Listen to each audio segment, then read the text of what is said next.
camarades, bonjour à tous. Hola camaradas, hola a todos. En Francia han podido ver que la crisis del coronavirus no ha surgido como una tormenta en un cielo sereno.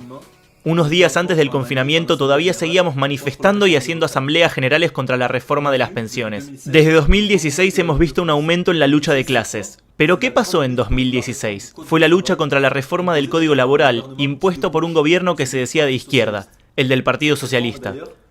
Esta reforma fue el punto cúlmine de la crisis del bipartidismo. Es decir, la crisis de la alternancia entre centro-derecha y centro-izquierda, a través de la cual nos han gobernado durante años. Es esta misma crisis la que Macron trató de resolver presentándose como una alternativa creíble para restablecer un fuerte dominio de la burguesía.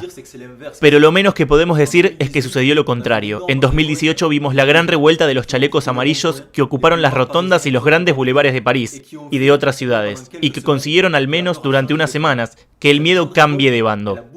Esta gran revuelta trastocó la rutina sindical a la que la burocracia nos había acostumbrado. Esta gran revuelta contagió a una parte del movimiento obrero, como vimos más adelante en la gran lucha contra la reforma de las pensiones. Todo esto marcó un regreso de la lucha de clases, y nuestros compañeros han estado en el corazón de este proceso. En la batalla por las pensiones, nuestros camaradas construyeron con toda su energía la coordinación entre ferroviarios y trabajadores del transporte metropolitano, es decir, el fenómeno más avanzado de autoorganizaciones independiente a la burocracia sindical.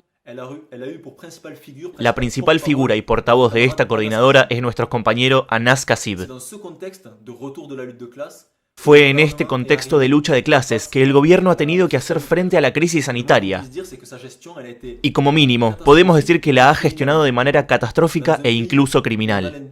En un país donde tenemos industrias como Airbus, Renault y Peugeot Citroën, hemos sido incapaces de producir suficientes mascarillas para todo el mundo. Algo tan simple como fabricar un trozo de papel con un par de elásticos.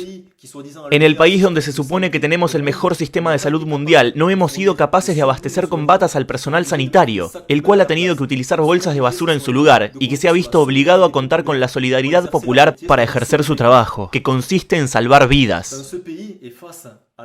En este país, y frente a la gestión desastrosa de la crisis sanitaria, el gobierno ha optado por la gestión policial de la epidemia, creando un confinamiento con un doble rasero. ¿Qué quiere decir esto? Que en los barrios populares no se aplica el mismo confinamiento.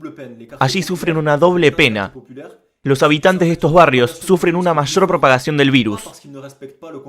No porque no respeten el confinamiento, sino porque en su mayoría son trabajadores de la primera línea, obligados a trabajar en condiciones de riesgo y, como si no fuera suficiente, viven cada día una fuerte represión policial. En estos barrios, uno tiene más probabilidades de ser víctima de la violencia policial que de acceder a un test de coronavirus. Esta represión policial que últimamente aparece en los medios no se debe al desacato a la policía por parte de algunas personas. Lo hemos dicho y repetido varias veces. Por el contrario, es el resultado de los métodos de control de la población que tienen una larga trayectoria. El mismo Estado francés puso a prueba estos mismos métodos en la guerra de Argelia, antes de extenderlos a su zona de dominio en África, pero también a los barrios marginales de las ciudades francesas. Como se puede ver, al MEDEF, el sindicato de los patrones y el gobierno tienen su propia política e intentan preparar el mundo que viene. Frente a ello debemos luchar para imponer nuestras propias soluciones, imponer nuestro propio mundo por venir, opuesto al suyo, que nos intentan imponer gracias a la violencia policial y a la vigilancia generalizada.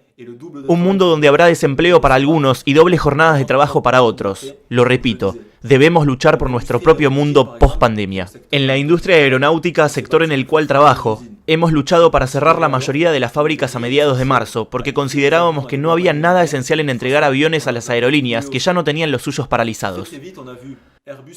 Hemos visto rápidamente cómo Airbus, junto con el gobierno, intentaban reabrir las fábricas, incluso si eso significaba usar cientos de miles de máscaras para retomar la producción, en lugar de dárselas al personal sanitario.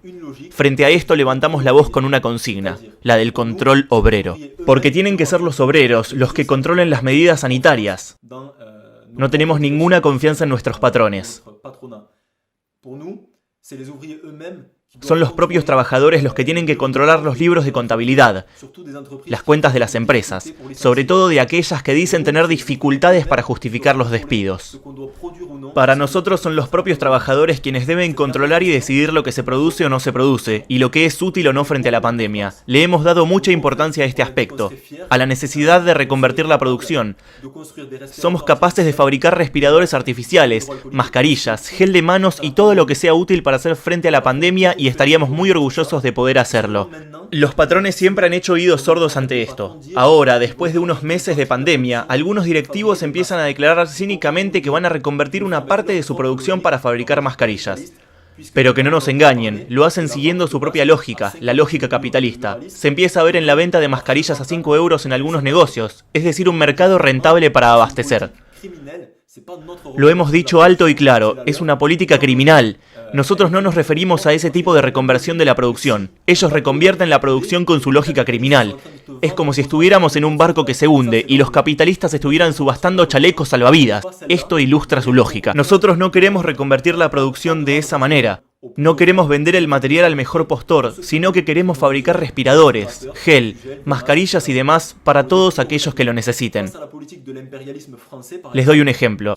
Frente a la política del imperialismo francés, que saquea los recursos africanos, que hace que hoy en día millones de africanos se encuentren con un puñado de respiradores frente a la pandemia, nosotros, a diferencia de la lógica imperialista, estaríamos orgullosos de fabricar respiradores a gran escala para todos los trabajadores, sin importar su origen. Camaradas, nuestra única frontera es la frontera de clase. Lo decimos fuerte y claro, sobre todo en estos momentos en los que las tensiones entre los estados son más y más fuertes. Nos oponemos a todo tipo de patriotismo, ya sea de izquierda como el de Mélenchon y su partido Francia Insumisa, o abiertamente reaccionario como es el de Marine Le Pen. Nuestra política es el internacionalismo y el antiimperialismo. Es con esta lógica que en Francia luchamos por la construcción de un gran partido revolucionario que agrupe a militantes y corrientes de diversas tradiciones y diversos orígenes. Luchamos dentro del nuevo partido anticapitalista, con esta perspectiva empezando por el agrupamiento del nuevo partido anticapitalista y de Lutte Ouvrière, los dos partidos trotskistas, en torno a un debate que extraiga las lecciones de las experiencias de luchas de clases de los últimos años. Pero luchamos también por un partido que agrupe militantes más allá de estas organizaciones, como militantes sindicalistas y obreros que se hayan movilizado desde 2016, así como una fracción de los chalecos amarillos, de la juventud, de las mujeres y de todos aquellos que hoy en día se sientan anticapitalistas. Creemos que es posible construir un partido que tenga un programa y una estrategia realmente revolucionarios y que luche por el comunismo. Es decir, por un mundo del mañana que esté organizado en función a nuestras vidas y no de sus ganancias.